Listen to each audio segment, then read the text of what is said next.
Riots were frightening and exciting.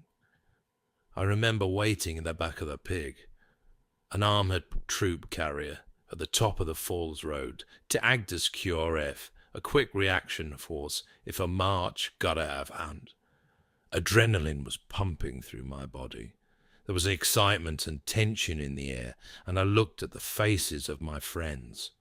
We all were sweating, the black camo running into our eyes that said, "Please let us go. We'll go mad if we don't go." From inside the vehicle we didn't have a clear view, but when the engine revved, we knew we were going through the military barricade. I remember seeing soldiers with riot shields and feeling the most intense wave of adrenaline as we were swept along on the wave of events. My legs were shaking, and I have a memory of I had Captain all dressed forward of other vehicles.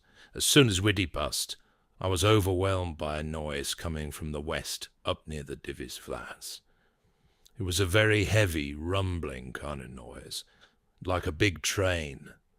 And I heard sounds of people shouting through bullhorns, and I realized it was the sound of the marchers on the move.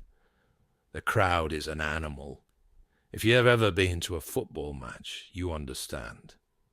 Now imagine that crowd of 20,000 directing all its hatred and aggression at you. It's a monstrous animal, and it's looking for you. It's coming close now. Two other soldiers were a few meters in front of it. They were standing on an area of cobbled stones and broken concrete all over the feet. The crowd had come out of the alleyway eastwards through the flats and had turned to confront the soldiers.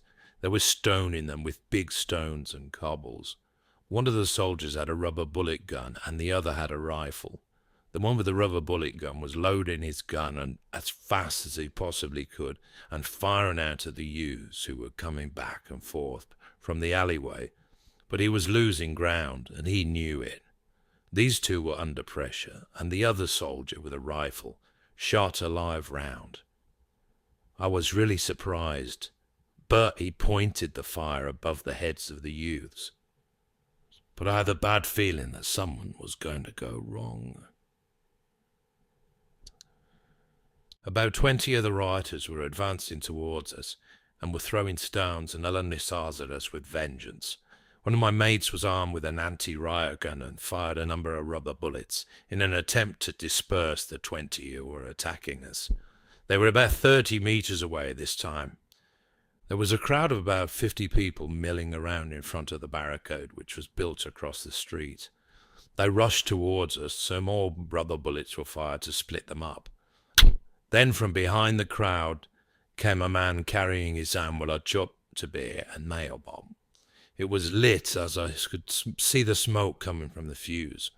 As he raised his arm to throw the built bomb towards us, another soldier who was located just behind me fired one aimed shot from his SLR. I don't know whether a round hit the man, but he fell, and he was quickly enveloped by the crowd. The bomb didn't go off, and the crowd carried away the injured man. As we fell back, we came under fire from about at least 2 different directions. We were on foot and in an open ground without cover.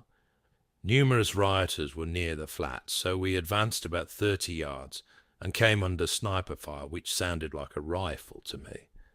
These shots came from the direction of the flats. We were too far from the flats to pinpoint the gunman at this stage. We continued to advance, and as we got nearer to the flats, I could see there was a barricade across the street at the far end of the flats. I think there was about 200 rioters in this area by now. They were throwing stones, bottles, and other missiles at us as we advanced. I saw at least 2 nail bombs explode as we advanced. We took up position behind a wall on the right side of the street, about 40 yards short of the flats. We again came under sniper fire from the flats.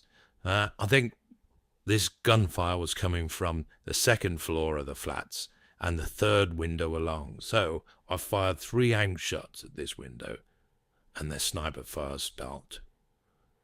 The fear that I was carrying had become something ancient and primal, I will cut a passage through the heart of man. I will fashion a bone crucifix. I will worship on an altar of blood. I will surrender to the supernatural mystery of life and death. Shooting fired out from the direction of the car park till we were told to move forward. I could see about 100 people running off in different directions across the open ground and towards the barricade, where there was a really large crowd. I had an SLR with 20 rounds in a magazine, with a further magazine of 20 rounds taped upside down on the first one. Then I saw a man in a light-coloured jacket near the barricade. I saw what I thought was a nail bomb in his hand. I short chanted a warning to the others with me, and then fired 2 shots. The first one hit the ground, but the second shot struck him in the chest, and he flew backwards into the ground. The sound and percussion of our weapons stunned the crowd. The shockwave that bounces back from buildings is powerful, resonant, sacred. The animal is shocked into silence. Our cult rejoices. We are become David. After a shooting or a gun battle, what's left is a pool of blood, sometimes bits of bone, and shoes. Yes, shoes. The high-velocity weapon blows a man literally out of his shoes. It's fucking haunting. Just a stain on the pair of shoes.